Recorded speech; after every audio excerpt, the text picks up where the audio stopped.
right now, this letter that the Republican members of the Judiciary Committee wrote to Eric Holder, the Attorney General, saying this whole issue of Joe Sestak, the Democratic Senate candidate in Pennsylvania, supposedly having been offered a job by the White House, is now a subject. They want a special prosecutor to be named. Let me read a little bit from this letter. They say this: the allegations in this matter are very serious and, if true, suggest a possible violation of various federal criminal laws intended to safeguard our political process from the taint of bribes and political machine manipulation. Goes on to say, we do not believe the Department of Justice can properly defer to White House lawyers to investigate a matter that could involve a serious breach of the law. Now, here's the question for you, Paul. And you served in a White House, in the Clinton White House, so you understand these kinds of legal matters well.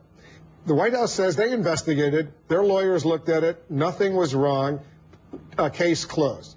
The question to you is, if nothing was wrong, what do they have to hide? Why not fully explain what was offered, what wasn't offered, tell about the meetings, all that stuff to get this behind them? Why not? I think that's fine. I can't imagine, as a lawyer and as a former White House aide and a former congressional aide, what the hell are they talking about, though? There's no violation of law. Even if what's alleged is true, there's no violation of law. There's just not. I looked up, they're talking about Section 600 of the Criminal Code, of the 1800 U.S. Code, and that speaks to offering jobs in order to essentially bribe voters or maybe bribe officials to do certain things. It's never been used this way. I can't think of a single prosecution. The head ethics lawyer in the Bush senior administration, Richard Painter, says that it's difficult to envision this as a bribe. Peter Zeidenberg, who's a former federal prosecutor from the Public Integrity Unit at the Justice Department, he says that this would have a horrible precedent if we criminalized the political process.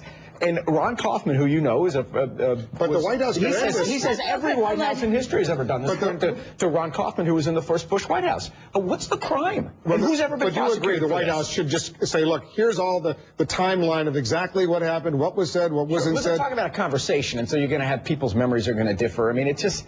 I don't answer it in the arena of the media. I think that's why we're looking for an independent investigation. Let's look at this. This is not a partisan.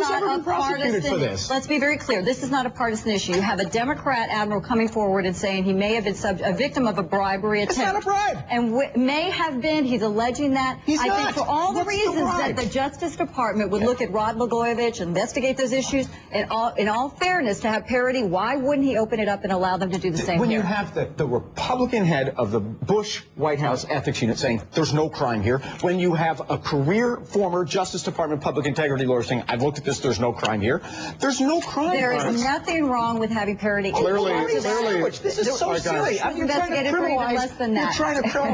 No, the Bush administration was not. You're trying to criminalize basic politics here. The Justice Department came against Bush for firing 4 U.S. attorneys, and we saw all of this. Why wouldn't you investigate? Who's prosecuted for that? Clearly, the Republicans are not going to lay off on this until there's a more fulsome explanation from the White House and from Sestak, for that matter. We'll see what they have to say, and we'll then move on, presumably. Guys, thanks very much.